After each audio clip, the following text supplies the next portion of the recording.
करता हूँ मैं ओमराज सरदार, आप सभी का आवाज़ इंडिया के उसी बहुचर्चित शो में जिसका नाम है आवाज़ आपकी। इस वक्त हम लोग नागपुर शहर के पासी के एक गांव में, लोनारा गांव में हैं। लोनारा गांव में ग्राम पंचायत है।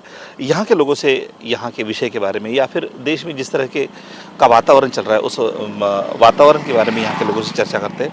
युवाओं से चर्चा करेंगे, बुजुर्गों से चर्चा करेंगे, किसानों से चर्चा करेंगे, रिटायर्ड लोगों से चर्चा करेंगे। तो आइए इनसे बातचीत करते हैं और उन्हीं से जानते हैं क्या कहना उनका है बेरोजगारी को लेकर, देश की सत्ता को लेकर और बाकी सारी चीज़ों को लेकर उनका क्या कहना है। उनसे बातचीत करके जानते हैं।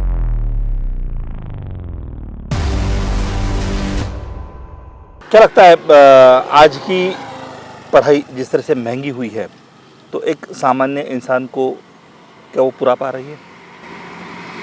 नहीं। जिस तरह से जो महंगे एजुकेशन सिस्टम जो था, एक वक्त था कि हर किसी को समान शिक्षा का हक दिया गया था, लेकिन आज प्राइवेटाइजेशन की वजह से हर चीज़ महंगी होती जा रही है। तो एक आम इंसान के जेब के लिए क्या वो एजुकेशन ठीक है? आम इंसान के लिए तो ठीक नहीं है, क्योंकि इसमें ऐसा है कि बहुत ज़्यादा मतलब फंड लगता है एजुकेशन के लिए। और वो एजुकेशन लेने के बाद में इस बात की क्या गारंटी है कि नौकरी मिलेगी? नो गारंटी है इस बात। और अभी तक ऐसा हुआ है कि कंपटीशन भी बहुत ज़्यादा हो चुका है, हर कोई एजुकेशन हासिल कर रहा है। पहले ऐसा रहता था मैक्सिमम लोग एजुकेशन हासिल करते थे, इसलिए जॉब भी थोड़ी अच्छी मिल जाती थी। अभी जितना अमाउंट ये लोग दे रहे हैं उतना अमाउंट सफिशिएंट नहीं है।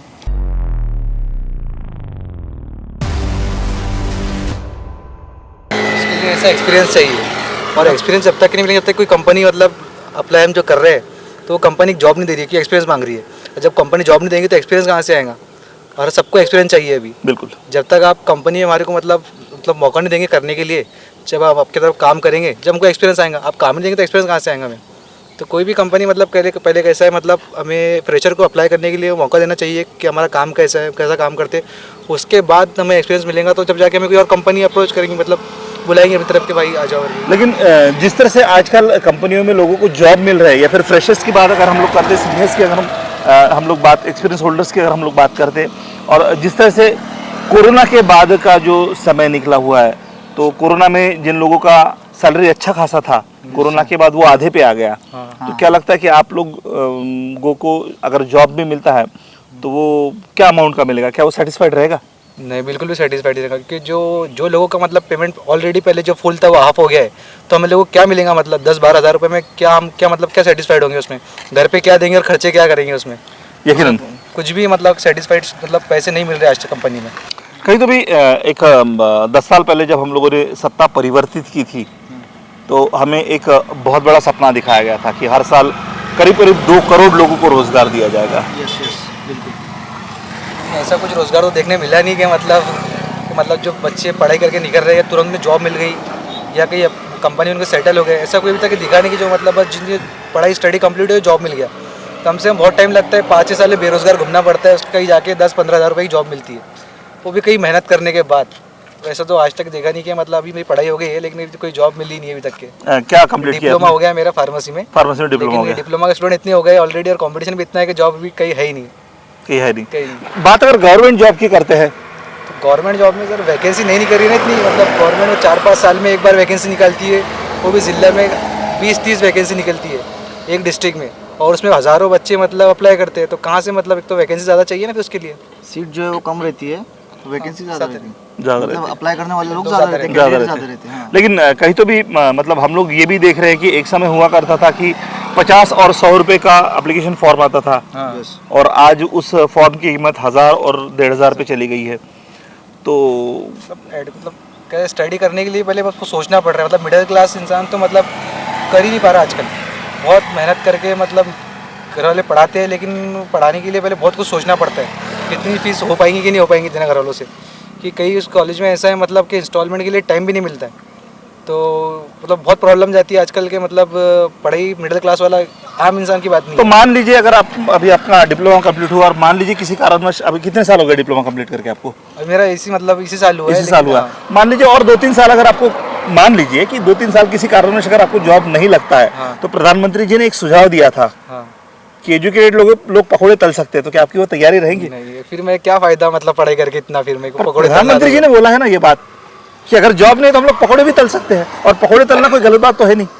नहीं है तो नहीं, लेकिन फिर इतने पैसे मैंने इन्वेस्ट किया पढ़ाई के अंदर कि सब मेरा एजुकेशन कंप्लीट किया। अगर पकौड़े तलना रहता तो मैं डायरेक्ट फिर बिना एजुकेशन भी तल सकता था। जब हम लोग इतने साल से स्टडी कर रहे हैं तो हमारा कुछ ना कुछ तो प्रोफेशन होना चाहिए ना। तो मान लीजिए अगर नहीं मिल पाता है, अगर की बात कर रहा हूं मैं, हाँ, हाँ। कि मान लीजिए किसी कारणवश नहीं हो पाता है, क्योंकि इसके पूर्व भारत में भी एक समय ऐसा था कि लोगों को जबरन नौकरियां दी जाती थी और तब भी कुछ लोग बेरोजगार हुआ करते थे। दूसरी तीसरी कक्षा वाले अच्छी पदों पर चले जाते थे हाँ। और जो लोग 8वीं 9वीं हो गए उन्हें नौकरी नहीं मिली है। ऐसे भी बहुत से लोग हुए हैं, बराबर है। तो उन्होंने भी कुछ ना कुछ तो किया है और वैसे ही अगर आप लोगों के साथ होता है तो क्या आपकी तैयारी रहेंगी कि हम लोग प्रधानमंत्री जी की बात को सुने? सुने मतलब फिर कैसे, मन तो नहीं करेगा कि मतलब करे हम कुछ करे काम करके, उसके अलावा कुछ हम दूसरा करेंगे, लेकिन पकौड़े तो नहीं तल पाएंगे। चलिए एक कॉमन सवाल आप लोगों से, अभी 2024 में फिर एक बार इलेक्शन आ रहे हैं। जी जी जी। एक तरफ तो भारत में एक ऐसा बड़ा वर्ग है जो चाहता है कि मोदी जी सत्ता में रहे, क्योंकि जो डेवलपमेंट हमें दिखाया जा रहा है यस यस। वो डेवलपमेंट काफ़ी अच्छा दिखाया जा रहा है, एडवर्टाइजिंग काफ़ी अच्छी हो रही है। लेकिन कहीं तो भी भारत जोड़ो यात्रा जो राहुल जी ने निकाली थी उसका भी बहुत असर हुआ है पब्लिक के ऊपर। तो आपके हिसाब से, आप एक यूथ है, आप क्या चाहेंगे, किस तरह के प्रधानमंत्री को आप देखना चाहेंगे आपके हिसाब से? एक यूथ की क्या? असल में जिस तरीके से राहुल सर ने मतलब घूम के यात्रा में लोगों के साथ जुड़े हैं, उनकी मोहब्बत दिखी है लोगों में, तो मतलब मिडिल क्लास इंसान के साथ भी वो ऐसा लगे है जैसे मतलब ऐसा लगा नहीं कोई बड़ा इंसान या बड़ा ऑफिसर या कुछ घूम रहा है पॉलिटिशियन। वो हर इंसान को उन्होंने देखे रैली में कि मतलब कितना भी गरीब उनके गले आके मिला तो मोहब्बत से मिले। और उन्हें एक बात बड़ी अच्छी कही थी कि नफरत की दुकान में मोहब्बत की दुकान, मतलब नफरत की बाजार में मोहब्बत की दुकान खोले। तो उनकी कहीं ना कहीं शब्द लोगों के दिल पे जाके लगे कि मतलब वाकई में बंदे ने कुछ बोला है कि मतलब नफरत की दुकान में मोहब्बत की दुकान उन्होंने खोला है कि लोगों से उस तरह से मिला भी है मोहब्बत से हो। तो कहीं ना कहीं ऐसा लगता है कि भाई ये बंदा कुछ ना कुछ मोहब्बत की कुछ ना कहीं मतलब कहीं ना कहीं काम में आएगा, मोहब्बत देगा अपने को आगे चल के। तो लेकिन 2014 में भी तो कुछ इस तरह की रैलीज निकली थी जिसमें प्रधानमंत्री जी ने घोषित किया था कि मैं चाय वाला हूँ और मैं उस गरीब वर्ग से आया हूँ। जी जी। तो उन्होंने भी तो इस तरह के कुछ हाँ किया, उन्होंने भी काफ़ी कुछ किया है भारत के लिए, ऐसा नहीं है। मतलब बहुत सारी उन्होंने भी मतलब दी है सहूलत, मतलब फैसिलिटीज़ दी है। इंडिया को डेवलप बहुत हुआ है, इसमें कोई वो बात तो नहीं है। आप क्या चाहेंगे, उस पद पर कौन बैठे? यूथ क्या चाहेगी? यूथ क्या चाहेंगी? तो राहुल गांधी का हमारे जैसा लग रहा है, देख रहा है तो ऐसा लगना चाहिए, हमारे हिसाब से राहुल गांधी रहना चाहिए। चलो आप क्या चाहेंगे, मैं आपसे जानना चाहूंगा। हम तो ये चाहेंगे कि अभी जो है एमआईएम जो है चल रही है, तो एमआईएम के लिए हम जैसा हमारे जो है अच्छा अच्छा, तो एमआईएम आए। चलो आप क्या चाहेंगे, आपसे जानना जो भी बैठे वो इंडिया को बेहतर से बेहतर डेवलप करे, बस ये चीज़। बेहतर मतलब किस तरह, किस चीज में बेहतर? हर चीज़ में, मतलब हर प्रोफेशन में इंडिया को मतलब हाई लेवल पे लेके जाए। मतलब जैसे कोई एक एग्जांपल? जैसे जो भी टेक्नोलॉजीज है वगैरह जो भी है, मतलब जैसे- इंडिया में जो है नया नया डेवलपमेंट हो और जो स्टूडेंट्स के लिए सहूलतें हो, उनके लिए न्यू जो स्कीमें निकाली जाए और जो स्टूडेंट्स है उनको हेल्प हो, ऐसे कुछ करना चाहिए। चलिए आप? बस जो भी आए वो ये करे, आगे बढ़ाए देश को, बस यही है। चाहे मोदी बैठे चाहे राहुल गांधी बैठे। चलिए बहुत बहुत शुक्रिया।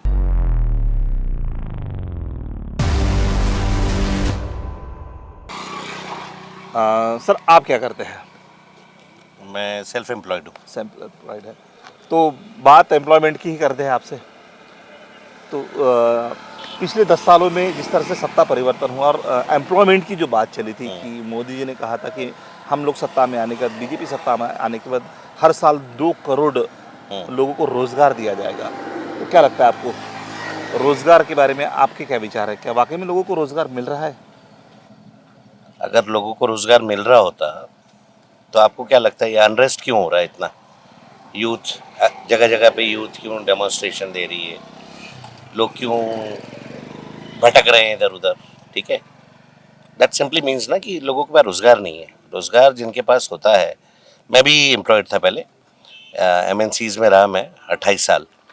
फिर जब ये क्या होता है, जब किसी चीज़ की कमी होती है तो जो प्रोवाइडर होता है, जैसे नौकरियों की कमी है, तो अभी जो नौकरी देने वाले लोग हैं वो हो गए हैं बादशाह। वो अपने टर्म्स एंड कंडीशन पे काम कराना चाहते हैं, क्योंकि उनके पास तो बेनिफिट ये है कि करना है तो करो, नहीं तो हमारे पास इससे कम में काम करने वाले हैं। शोषण हो रहा है लोगों का। अभी जो लोग जो क्यों ऐसा मानते हैं आप शोषण हो रहा है करके? क्योंकि देखिए आदमी अभी मजबूर है, अगर वो छोड़ के जाएगा तो दूसरा उसके पास है नहीं ऑप्शन। पहले जिस तरह से कांग्रेस के ज़माने में, मैं आपको अपने करिकुलम बताता हूँ, मैं 6-6 महीने में कंपनी बदलता था और अच्छी पोस्ट पे और अच्छी उस पे जाता था। ये भी तो हो सकता है ना कि आप कांग्रेस के फेवर के, इसलिए आप कांग्रेस के पक्ष में बात कर रहे हो। तो आप मेरे को, चलिए मान लेते हैं मैं कांग्रेस का सपोर्टर हूँ, ये है, पर आप फिर मेरे को पॉजिटिव पॉइंट बता दीजिए जो मेरी बात को निगेट करता हो कि हाँ अभी रोजगार बहुत है। नहीं, बात भले ही रोजगार की नहीं है, लेकिन अच्छा आज चलिए देश चलिए, में जिस तरह से आप ही तरक्की के हो रहा राज है। में बात कर लेते हैं, आप ही के बात का जवाब देते हैं। पहले आर्मी में भर्ती होती थी, कितनी होती थी, कितने साल की होती थी? अभी उसको आपने अग्निवीर योजना बना दिया। बिल्कुल, तो यानी ज्यादा लोगों को रोजगार मिल रहा है 4-4 साल में। सर वो रोजगार नहीं है, वो झांसा है। 5 साल बाद, मैं एक फौजी का बच्चा हूँ, ठीक है, मेरे फादर ने 45 ईयर सर्व किया, उसके बाद उनको पेंशन मिली, उसके बाद उनका देहांत हुआ, उसके बाद मेरी माँ को मिलने लगी। मतलब the life is secured for a soldier who is giving his entire worth to the nation. अभी एक बंदा 5 साल के लिए जाएगा, ठीक है, वो भी पूरी तरह से ट्रेन नहीं किया जाएगा, he will not be war competent, ठीक है, जोखिम में जान डालेगा, सब डालेगा, और उसके बाद क्या है उसका, 5 साल बाद ही has to voluntarily get out. Condition ये है कि अगर वो आगे के एग्ज़ाम में या जो भी उसके आगे के ये होंगे, रिहर्सल्स होंगे या उनको ट्रेनिंग दी जाएगी, उसमें अगर वो क्वालिफाई करता है, कंडीशंस अप्लाइड है, तो उसको आगे की जॉब मिलेगी। नहीं, लेकिन कहीं तो भी जैसा देखा जाता है कि इजराइल में हर बच्चा एक सोल्जर है। हाँ। तो हो सकता है हमारे प्रधानमंत्री जी की ये सोच हो कि हमारे देश में भी हर बच्चा एक सोल्जर बने। क्या उखाड़ लोगे सोल्जर बना के? पाकिस्तान, चाइना तो आधे से ज़्यादा अंदर तुम्हारे अरुणाचल प्रदेश के और यहाँ तक वहाँ तक घुस गया। क्या कर रहे हैं सोल्जर? सोल्जर को फ्रीडम है? सोल्जर को फ्रीडम है क्या, आप बताइए? बिल्कुल नहीं है। हाँ, मेरे पापा वॉर वेटरन हैं, ठीक है, लड़ चुके हैं। रहती है क्या? आज सारा कुछ तो उन्होंने अपने हिपोक्रेसी में, अपने हिटलरपंथी में सब तो दबा रखा है सबको। क्या हमारी इंडियन सेना कैपेबल नहीं है इन लोगों को खदेड़ने के लिए? अल्टीमेटली वो बाहर से आए ना, वो हमारी मात्रा में नहीं है, वो कम मात्रा में, हम ज़्यादा मात्रा में, तो हम उन पे भारी पड़ेंगे या वो हम पे भारी पड़ेगा? यकीनन। यानी अगर आप इन लोगों को अलाउ कर रहे हो तो या आप तो उनके दबे लो, किसी ना किसी तरह से दबे लो। सर, बात अगर महंगाई की करते हैं तो उस बारे में आप क्या कहेंगे? तो क्या बोलना है अभी, आप सभी जानते हो कि महंगाई क्या है क्या नहीं है, फटी पड़ी है सबकी, सबकी फटी पड़ी है। लेकिन आपको क्या लगता है? लेकिन कहीं तो भी टैक्सेस अगर गवर्नमेंट के पास आएंगे तभी तो डेवलपमेंट दिखेगा ना। क्या डेवलपमेंट है ये बता दीजिए मुझे। रोड बने हैं शहर में, अरे ओवर ब्रिजेस बने हैं शहर में, ओवर मेट्रो बनी है शहर में, ओवर प्राइस, इलेक्ट्रिक बसेस आई है शहर में। ओवर प्राइस चीज़ें बता के आई हैं, और ये बसेस के जितने भी प्रपोजल्स थे ये पहले से अप्रूव हो चुके थे पुरानी सरकार के थ्रू, ठीक है। और दूसरी बात, ये आई है तो ये आई कहाँ से? हमारे पैसे से आई है, टैक्स से आई है, यकीनन। बराबर है। तो महंगाई अगर है तो जिस टैक्स हिसाब से- गवर्नमेंट को जा रहा है, वो उससे अच्छा डेवलपमेंट हो रहा है ना। एग्जैक्टली, तो उस हिसाब से डेवलपमेंट होना चाहिए, ना कि ओवर प्राइस पे। अभी आपने सीएजी की रिपोर्ट देखी क्या? 18 करोड़ में एक रोड जो बननी चाहिए 1 किलोमीटर की, वो 250 करोड़ में बन रही है। नहीं तो 14 गुना रोड भी बढ़ाया गया है ना। अरे ऐसा नहीं है ना सर, वो तो बताया गया है। मेरे को तो कहीं ये लग रहा है कि आप ही बहुत बड़े समर्थक हो बीजेपी के। क्या होता है कभी भी, अभी आप मेरे से रैंडम बात कर रहे हैं, डेटा लेके बैठ के बात करिए ना। आप जो कह रहे हैं कि महंगाई बढ़ी है कि नहीं बढ़ी, क्या चीज़ नहीं बढ़ी है बताइए। और अगर आदमी सस्ता लेना भी चाहे तो क्या वो ले पा रहा है? एक मजदूर, मैं मान लेता हूँ मैं मजदूर हूँ, रोज़ मैं 200 ग्राम तेल खरीदना चाहता हूँ, ठीक है, 1 किलो आटा खरीदना चाहता हूँ, मैं खरीद पाता हूँ क्या? 200 ग्राम तेल मिलता है क्या मेरे को? खुला तेल में बेचना अवैध है, बिकता ही नहीं है। मजबूरन अभी मैं 140-150 रुपये का 1 लीटर तेल लूँ, और वो तेल पैकिंग करने वाले भी इसी के मोदी के चट्टे बट्टे, ठीक है। भैया मेरे को लोकल खाने का तेल चलता था ना, यहाँ का ही निकाला हुआ, लोकल निकाला हुआ। मेरे को क्या रिफाइंड है, मैं तो गरीब आदमी हूँ, आज मरूँ कल दूसरा दिन। नहीं, लेकिन अभी तो घानी के तेल महंगे हो गए ना। वो किस लिए हुआ है आप बताओ ना। चीज़ तो वही है, उपज तो वही है, किसानों का पैसा बढ़ा क्या? सोयाबीन का रेट बढ़ा है, उसका मुआवजा बढ़ा क्या? आप ये सोचिए कि अगर सोयाबीन का तेल 180 रुपया है तो उस हिसाब से मैं तब खुश होता कि उतना पैसा हम इसको देते, किसान को देते। उससे तो खरीदी उतने में ही हो रही है ना। ये बात आपकी सहमत हूँ मैं इस बात खरीदी से। तो उतने में ही हो रही है, तो फायदा कहाँ जा रहा है आप ये सोचो। किसान का भी फायदा नहीं हो रहा, मेरा उपभोक्ता का नहीं हो रहा। लेकिन गवर्नमेंट तो बोल रही है ना किसानों के लिए हम लोगों ने एमएसपी लगाया है आप करके। चोरी करोगे तो आप बोलोगे मैं चोरी करता हूँ, आप लुटेरा बनोगे तो आप बोलोगे मैं लुटेरा हूँ। लोग बेवकूफ़ है क्या? लोग अभी जो बोलने लग गए हैं बेवकूफ़ है। लेकिन एमएसपी तो फिक्स किया गया है ना। मिल रहा है क्या किसी को? आप ये बताइए, इतना बड़ा गाजीपुर बॉर्डर पे हुआ एमएसपी के लिए, कुछ हुआ क्या उसके बाद? टकैत आके बैठे थे, कितने लोग बैठे थे, कितना बड़ा आंदोलन हुआ। जब फटी कि किसानों का वोट जाएगा ये जाएगा, तो घुटने पे आ गए। चलिए, एक वर्ग ऐसा है जो मोदी जी का बहुत ज़्यादा समर्थक है और वो चाहती है कि फिर एक बार मोदी जी ही सत्ता में आए। मैं अगर आपकी बात से आपसे बात करता हूँ तो आप क्या चाहते हैं? क्या वाकई में हमें मोदी जी जैसा एक स्ट्रांग नेता चाहिए? स्ट्रांग? वो आदमी नहीं होना, पनौती है वो। ये क्या बात होगी? आप ऐसे बिल्कुल, क्यों बोल रहे हैं? मैं ऐसा ही बोलूँगा, पनौती है। खुद का कोई चीज़ नहीं है। मेरे को एक बताइए आप, 60 साल में कांग्रेस ने राज किया ना। हाँ। आपने मेरे को अभी बैज लगाया कि मैं कांग्रेस समर्थक हूँ, तो मेरे को एक बता दो जो 60 साल में रहा हो। 2-3 सत्र इंदिरा गांधी भी प्राइम मिनिस्टर रही, बिल्कुल। उन्होंने अपनी मूर्ति बनाई। इन्होंने कहाँ अपनी मूर्ति बनाई? थोड़ा होमवर्क करिए, थोड़ा होमवर्क करिए।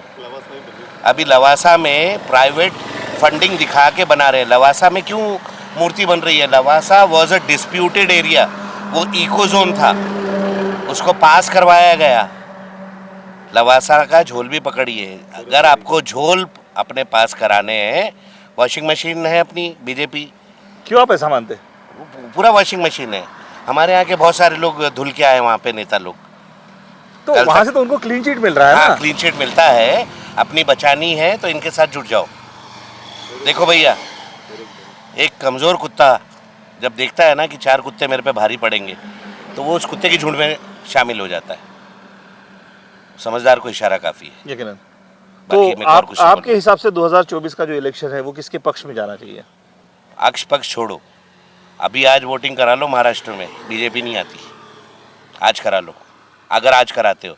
पर हाँ, इतना टाइम दोगे तो भैया जैसे गेम हुए हैं पिछले बार भी, अभी जैसे तुम इलेक्शन कमीशन की जो बैठेगी उसमें चयन जो करना है इलेक्शन कमिश्नर का, उसमें सीजीआई का होना जरूरी है। आप उसको निकाल दोगे, अपना कैबिनेट मंत्री बैठाओगे, तो पक्ष किसके उसमें जाएगा? अपना ही आदमी चुन के लाओगे ना, ताकि फिर वही आचार संहिता टूटे, वोटिंग की मनमानी चले, जैसे पिछले वोटिंग में हुआ था कि लगा हुआ है, धारा लगी हुई है, उसके बावजूद भी अमित शाह रैली कर रहा है। हाँ, कांग्रेस कर रही थी वही रैली, तो वो बैन थी, पर खुद कर रहे थे वो चल रहा था। इलेक्शन के पहले दिन तक वो रैलियाँ चलती रही। तो वो तो सत्ता में है ना। तो वही बोल रहा हूँ ना कि भाई अपनी सत्ता है तो अपनी मर्जी। कानून गया तेल लेने, संविधान गया तेल लेने, सब कुछ अपनी जेब में। समझ रहे हैं आप? रोजगार की अगर हम लोग बात करते हैं तो मोदी जी का कहना ये भी है कि अगर रोजगार नहीं मिलता तो आप पकौड़े भी तल सकते हैं। तो हाँ। ये बात तो अच्छी है ना कि अगर रोजगार नहीं है तो कुछ ना कुछ तो किया जाए। हम लोग वो एक उनका पॉजिटिव व्यू भी तो देखें। एक बात बताओ, जेब में नहीं है कौड़ी और जा रहे हो खाने पकौड़ी। हाँ, आप बताओ कितने पकौड़ी खा लोगे आप? क्या चीज़ सस्ती बची है? आदमी नाश्ता कर पाता है? 15 रुपये प्लेट समोसे आज 35 रुपये प्लेट हो गए। क्यों हो गया? मैदा महंगा। आपके सारे पॉइंट ले रहा हूँ मैं। आपका मसाले महंगे, तेल महंगा। ठीक है, मोदी जी बोलते हैं पकौड़े तल लो, सारे ही पकौड़े तलेंगे तो खाएगा कौन? मेरे कहने का मतलब है सारे कुत्ते अगर काशी चले गए तो पत्तल कौन चाटेगा? खरीदार भी तो चाहिए, खरीदार की जेब में पैसा भी तो चाहिए, सरप्लस इनकम तो चाहिए। यहाँ तो ऐसा आज मरे कल दूसरा दिन, आज कमाओ आज खाओ। आप बात कर रहे हो पकौड़े की, रोजगार की, कहाँ से आएगा रोजगार? कर रहे हैं फिर भी लोग, कर रहे हैं जैसे तैसे। और आप एक चीज़ ध्यान रखिए, ये रोजगार की कमी के वजह से और ये कोरोना के बाद जो लॉकडाउन इन्होंने बेवकूफ़ वाला काम किया था जो लॉकडाउन का, उसके बाद इतनी चोरी चक्कारियाँ, इतनी मक्कारियाँ होने लग गई हैं, रिश्तों में दरारें आ गई हैं, लोग अपने ही लोगों को पैसे के लिए, फ़ायदे के लिए बेवकूफ़ बना रहे हैं। आप आजमाइएगा, ऑब्जर्व करिएगा, लोगों से पूछिएगा। चलिए सर, बहुत बहुत शुक्रिया। Thank you.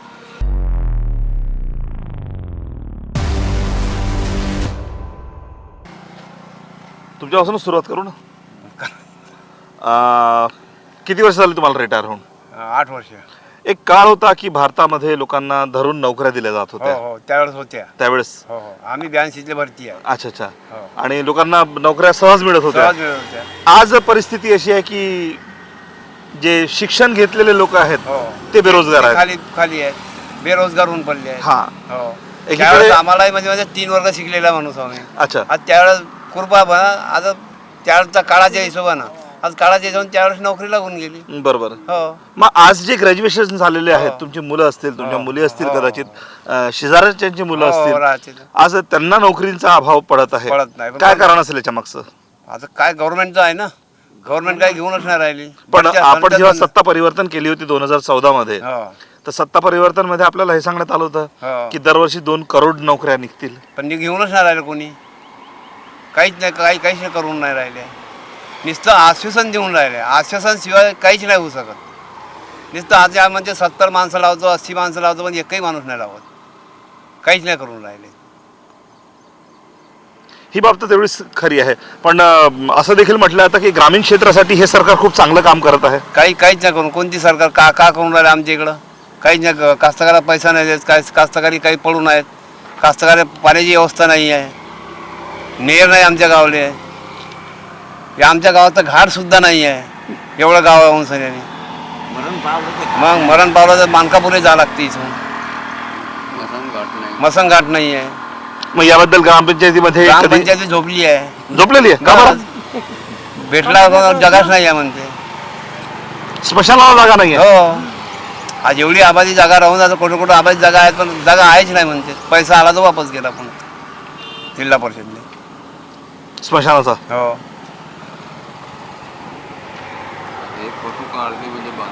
हा, काही बांधत नाही काही नाही. तुम्ही काहीतरी आता शेतकऱ्यांबद्दल बोलत होते की वर्षा जो सेंट्रल गव्हर्नमेंटने 6,000 डिक्लेअर केले होते. हा.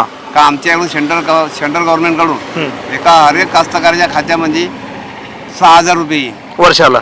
हो आणि महाराष्ट्र गव्हर्नमेंटने केली. पण अजून अर्जाही आले ना, अर्जाही आलेच नाही. माया सुद्धा एक वेळा आले, दुसऱ्या वेळेला पैसे आलेच नाही अजून.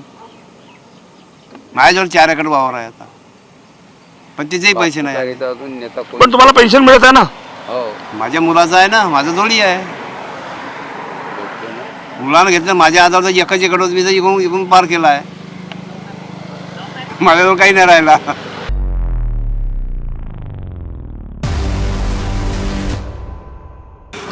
हा, कसं बोललात? आपण काय करता? आपलं सुट्टीचं काम आहे. आता कास्तकारी झाली बंद. कास्तकारी झाली बंद. वगैरे गेले ना वाटाणा. बरं बरं बरं बरं. आता काही काम असं म्हटलं जातं की शिंदे फडणवीस सरकार जे आहे ते शेतकऱ्यांवरती विशेष लक्ष देत आहेत. त्यांच्यासाठी विविध योजना आणलेल्या आहेत. काहीच नाही लक्ष देत. का बरं? पण जाहिराती तर खूप साऱ्या होत आहेत. सरकारच म्हणते मन समजावण्यासाठी बोलावं लागते म्हणते. हातात तगडू नाही येत. फटवा काढून नेल्या, पटवाड्यानं नेल्या.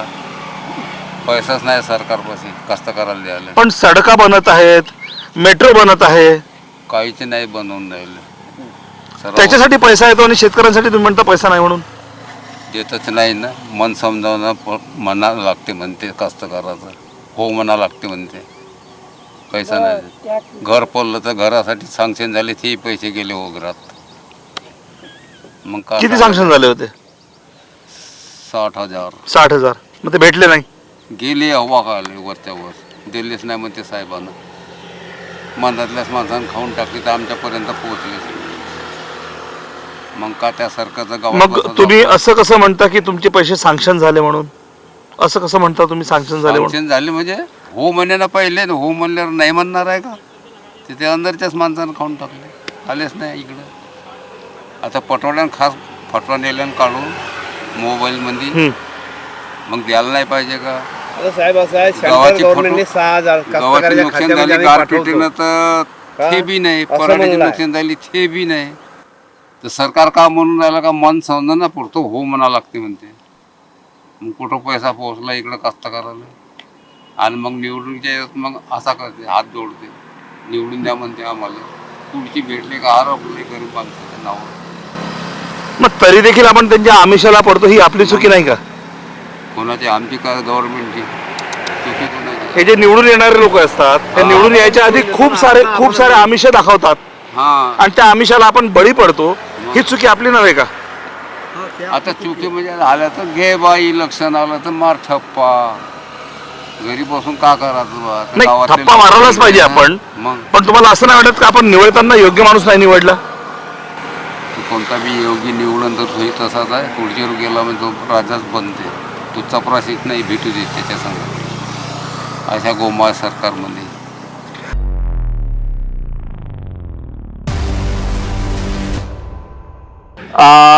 सर आपण कुठल्या डिपार्टमेंटला होते? Institute of science. इन्स्टिट्यूट सायन्सला होते. आता हल्ली बेरोजगारीचा एक खूप मोठा विषय आहे, शेतीचा एक खूप मोठा विषय आहे. पण जिकडे तिकडे ज्या पद्धतीने महागाई वाढत आहे, तरी देखील लोकांच्या मनात आता 2024 मध्ये इलेक्शन आहेत आणि लोकांच्या मनात एक आस्था आहे की येणाऱ्या इलेक्शन मध्ये काहीतरी होईल. आणि केंद्र सरकार आणि राज्य सरकारचं जे म्हणणं आहे की पुन्हा आम्ही एकदा निवडून येणार, तर काय वाटते या देशाचे प्रधानमंत्री कोण असले पाहिजे 2024 नंतर? मोरारी हे नरेंद्र मोदीच राहायला पाहिजे. का बरं ते राहायला पाहिजे? आता जसं की तुमच्याच गावातल्या लोकांचं म्हणणं आहे की नरेंद्र मोदींनी तसा खूप विकास केला आहे. तसं मागे नाही आहे. बाकीच्या पंतप्रधानापेक्षा त्यांनी जास्तच विकास केला आहे असं माझं म्हणणं आहे. कुठल्या पद्धतीचा विकास झाला सांगा ना आता तुम्ही. आमचं नागपूरच किती सुधरून गेलं बघा बरं. जिकडे तिकडे उड्डाणपुलं बनले, मेट्रो आला, रोड पण चांगले आहेत. रोडावर पण जास्तीत जास्त. तुमचं म्हणणं अगदी बरोबर आहे की शहरात चांगले चांगले रोड झाले, उड्डाणपुलं झालेत, मेट्रो आली, पण सडकापेक्षा रोजगार अधिक महत्वाचा नाही का? महत्वाचं आहे रोजगार. पण यांनी आली सरकार भाजप आता 10 वर्ष झाले पण भरत्या त्यांनी केल्या नाही अजून. ज्या मोठमोठ्या कंपन्या होत्या त्या प्रायव्हेटायझेशन करण्यात आल्या, ते योग्य आहे का? नाही, योग्य नाही आहे. जे सरकारी कर्मचाऱ्यांना पेन्शन मिळत होती ती पेन्शन पूर्णपणे बंद करण्यात आली. बंद केली 4 पासून. आता सध्या नवीन पिढी जी आहे ती OPS आणि NPSच्या मध्ये लढत आहे. तर सरकारच्या या निर्णयासोबत तुम्ही हे आहात का, समर्थन करता का? नाही, त्यांनी भरत्या करायला पाहिजे, रोजगार द्यायला पाहिजे. आश्वासन तर दिलं होतं ना त्यांनी. आश्वासन दिलं पण भरत्याच नाही केल्या. आता आमच्या इथे मुलं खाली आहेत शिकून, काय करावं? मग अशा परिस्थितीमध्ये काय व्हायला पाहिजे? येणाऱ्या 2024 मध्ये काय व्हायला पाहिजे? नाही, सत्ता कुठली यायला पाहिजे? सत्ता कुठलीही असो पण त्यांनी भरती करायला पाहिजे आणि रोजगार द्यायला पाहिजे. कारण का याच्यामध्ये गरीब लोक खूप पिसल्या जाते, त्यांना रोजगार मिळत नाही, नोकऱ्या मिळत नाही. का आमच्या खेड्यातले पोरं तर खालीच राहतात. शहरातली देखील परिस्थिती तीच आहे. हो, चांगले इंजिनियर झालेले ऑटो चालवून राहिलेत, शिकून काय करावं त्याही. मग प्रधानमंत्र्यांनी हे देखील म्हणलं तुम्ही पकोडे देखील काढू शकता म्हणून. हो, काढू शकतात ना, पंतप्रधान करू शकतात, पण मुख्यमंत्र्यावर डिपेंड करते. महाराष्ट्राच्या राजनीतीबद्दल काय म्हणाल तुम्ही? महाराष्ट्र राज्याबद्दल हेच म्हणणं आहे का मुख्यमंत्र्यांनी भरत्या वगैरे करायला पाहिजे. त्याने 2-3दा आश्वासन दिले, आम्ही भरत्या करतो, भरत्या केल्या नाही आणि जागा खोलल्या नाही. आता ज्या पद्धतीने महाराष्ट्रातलं हे सुरू आहे, राजकारण सुरू आहे, त्यानुसार काय वाटतं? आता ते त्याच्याबद्दल आता काय म्हणा, आम्ही गव्हर्नमेंट सर्वंट, आम्ही राजकारणात तर कधी गेलोच नाही. चला, आम्हाला राजकारणाशी अलिप्त होतो आम्ही.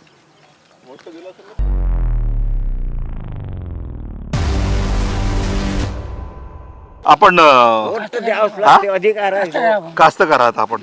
कास्तकाराला यावर्षी ज्या पद्धतीने पाऊस वगैरे उशिरा आला, तर त्या पावसाचं सरकारतर्फे काही तुम्हाला मोबदला मिळाला? काही नाही मिळालं. काहीच नाही मिळाला. शेतीतलं पीक आणि इतरत्र गोष्टी पिकच नाही झाला ना, पडीतच राहिलं. मग याच्याबद्दल काही सर्वे वगैरे करण्यात आला की तुमची काय नुकसान भरपाई झाली? काही नाही आली म्हणतो तर, काही नाही आली. सर्वे देखील नाही झाला तलाट्यातर्फे किंवा ग्रामपंचायतीतर्फे कुठला? काही नाही आलं. काहीच नाही आलं. जी आता थोड्या वेळापूर्वी जी चर्चा झाली होती की 6,000 रुपये वर्षाला शेतकऱ्याला केंद्र सरकार देत आहे. नाही भेटलं ना, आलीच नाही ना. किती दिवसापासून नाही भेटले? आता गेल्या वर्षीपासून काहीच नाही. आणि त्याच्या आधी भेटले? काहीच नाही भेटलं. म्हणजे सरकारने ती योजना सुरू केल्यानंतर तुम्हाला कितीदा त्याचा काहीच नाही भेटलं. मोबदला मिळाला? काही नाही भेटलं. एकही दाना मिळाला? काही नाही मिळले काही नाही भेटले मग कुठल्या भारताला तुम्ही योग्य भारत म्हणाल? आजचा जो आधुनिक भारत आहे तो, की याच्या आधीच्या काळातला जो भारत होता जिथे लोकांना नोकऱ्या आणि बाकी सगळ्या गोष्टी सहजरित्या मिळत होत्या? जसं यांचंच म्हणणं होतं थोड्या वेळापूर्वी की 82 मध्ये त्यांना सहज नोकरी मिळाली, फक्त 3रा वर्ग पास असताना त्यांना नोकरी मिळाली. आपण कास्तकार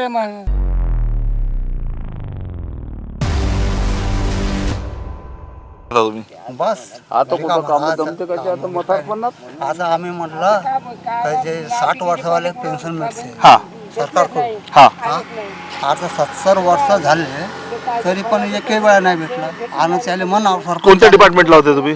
कोण मी खाली अच्छा, कास्तकार होते. कास्तकार नाही मी हायर सेकंडरी शिकलो 1970 मध्ये शाळा सोडली अच्छा, पण माझ्या नशिबात ड्युटी नाही भेटला का बरं? त्यावेळी तर लोकांना बळजबरीने नेऊन नोकऱ्या दिल्या जात होत्या असं आम्ही ऐकलं. किसी वेळा तुमचं ते अपॉइंटमेंट कार्ड हा किसी वेळा रिव्ह्यू केलं पण आता त्याच्या हो आला म्हणजे देऊ पण आता पण नाही दिलं. अखेर मग कास्तकरी पकडायला लागला. मग मजुरी करा तिकडली मजुरी करा आणि आपला मजुरी न चालू माझ्या पावर मग किती वेळा काम केलं पायव्यापासून पण नाही. तुमच्या एम्प्रेसमेंटमध्ये काम केलं, तुमच्या डिफेन्समध्ये काम केलं, पण त्याच्या बंद झाल्या फॅक्टऱ्याचं काढून टाकलं. आणि आता खाली तसंही पाहून आपली शेती आता म्हटलं 60 वर्षावाले मीठ सेवा सरकार तर ते बी नाही जमून राहिले का. आणि सरपंच लोकांना म्हणा तर म्हणजे तुमच्याजवळ वावर आहे तुम्हाला नाही मिळत. आणि मी म्हटलं त्याला का मग तुमच्या जवळ वावर नाही मिळत आणि ज्यायला भेटून राहिले त्याच्या जवळ बीचं वावर आहे हा मग त्यांना कसं मिळते बा का.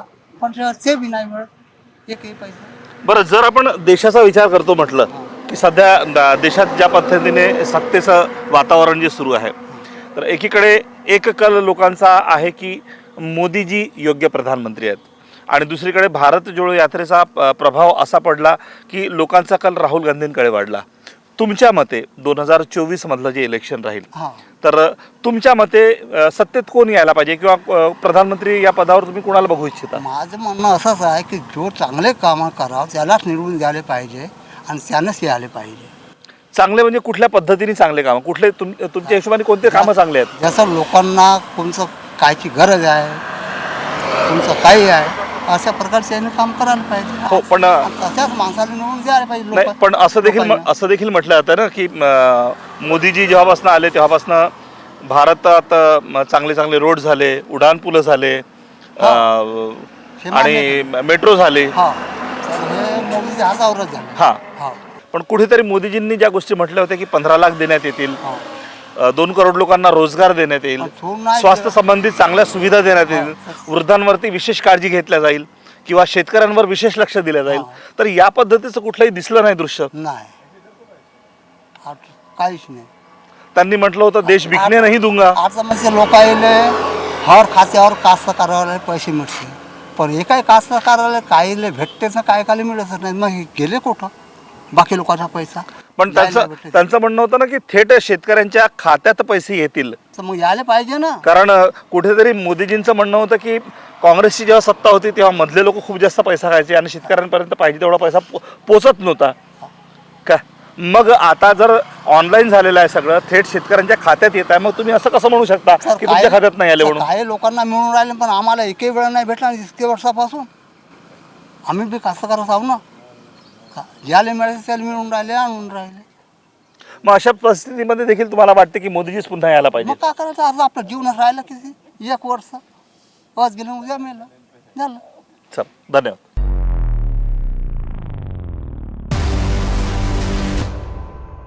बात अगर लोनारा की करते तो लोनारा में हमने कई सारे लोगों से कई सारे विषयों पर चर्चा की और मैं जैसे कि मेरे साथ यहाँ पर युवा बैठे हैं तो हमने युवाओं से भी चर्चा की. सवाल तो ये बहुत बड़ा है कि वाकई में एजुकेशन लेने के बाद में नौकरी मिलेगी क्या. और जैसे कि प्रधानमंत्री जी ने कहा था कि हम लोग पकोड़े भी तल सकते हैं, तो हमने जब इनसे बातचीत की तो इनका कहना था कि पकोड़े थोड़ा सोचना पड़ेगा. वाकई में ये सोचने वाली बात है कि पकोड़े तले जाए या नहीं. दोस्तों वक्त तो चला है यहाँ पे रुकने का, रुकते हैं यहीं. साथ ही साथ जब हमने इनसे चर्चा की तो इनसे ये भी हमें बात एक ध्यान में आई है कि कहीं तो भी एक वर्ग है जो मोदी जी के पक्ष में है, लेकिन दूसरा वर्ग युवाओं की बात अगर करते हैं तो युवा ज़्यादा से ज़्यादा युवा राहुल जी के फेवर में भी नजर आ रहे हैं। देखना ये पड़ेगा कि 2024 में सत्ता किसके हाथ में जाती है, लोग किसके पक्ष में जाते हैं, लोग किसे चुनते हैं, ये एक बहुत बड़ा सवाल है। दोस्तों वक्त तो चला यहाँ पे रुकने का, रुकते यही, मिलते हैं अगले एपिसोड में। जुड़े रहिए आवाज़ इंडिया के साथ और देखते रहिए आवाज़ इंडिया टीवी चैनल।